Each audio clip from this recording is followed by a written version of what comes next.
Hey, how you doing? Justin here with another great B.B King lick for you. This one's got a kind of a jazzy feel on account that it's using an arpeggio. Really, really nice little pattern 2 of the minor pentatonic thing going on here. So let's get to a close-up and check out how to play it. A little slower.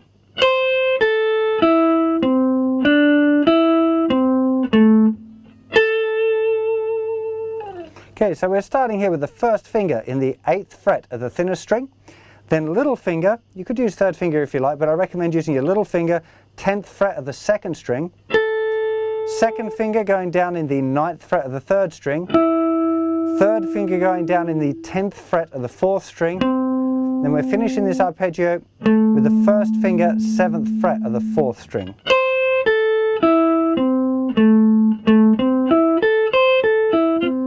This is actually an A minor arpeggio.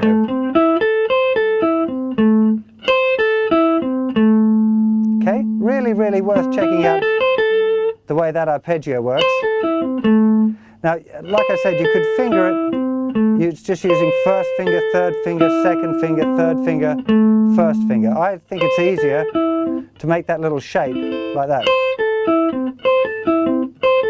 It's just more convenient for me. But if you wanted to do that, that would be fine too. So the lick itself is going down the first part of the arpeggio,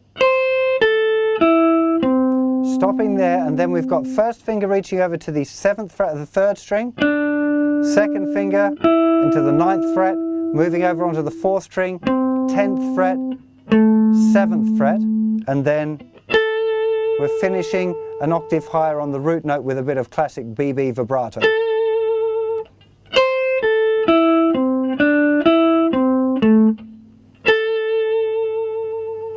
This would normally be played with a 16th note count, so 1 E and a, 2 E and a, 3 and 4 and 1 E and a, 2 E and a, 3 and 4 and 1 E and a, 2 E and a, 3 and 4.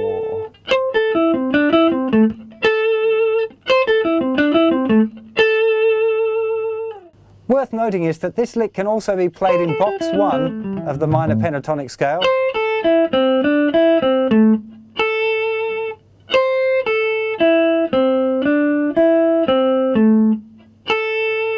Okay, the difficulty with doing it in this position is getting those 3 notes kind of clear without the... It's very hard to get that 1st finger to do a nice roll or to jump between the notes. It's just kind of awkward. It's definitely possible.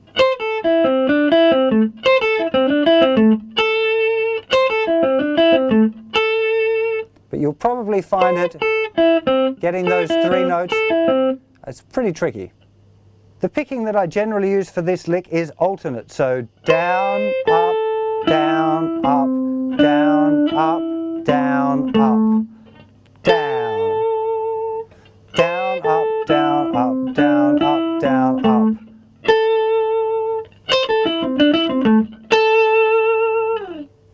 Now I can't be certain whether B.B King actually sat down and learned all of his arpeggios, but he sure uses them a lot, and he's definitely big on education. He's always talking about how important it is to study everything you can on the instrument, and I'm sure that he knows a lot more than many of the other great blues masters about harmony. Just the way he plays, it's kind of jazzy, and he's outlining the changes a lot, so maybe he doesn't know all of the theory in a technical sense, but he definitely knows it in his ears. Just through listening to his music, you can really pick up that he's playing out of the chords, and he's playing interesting things that you might not just kind of happen upon if you explored blues on its own without having some understanding of harmony and the relationship between scales and chords. So I definitely recommend getting a little bit of education in that department if you haven't already, and hopefully you can see some of the value and how you'd apply it directly to your blues playing.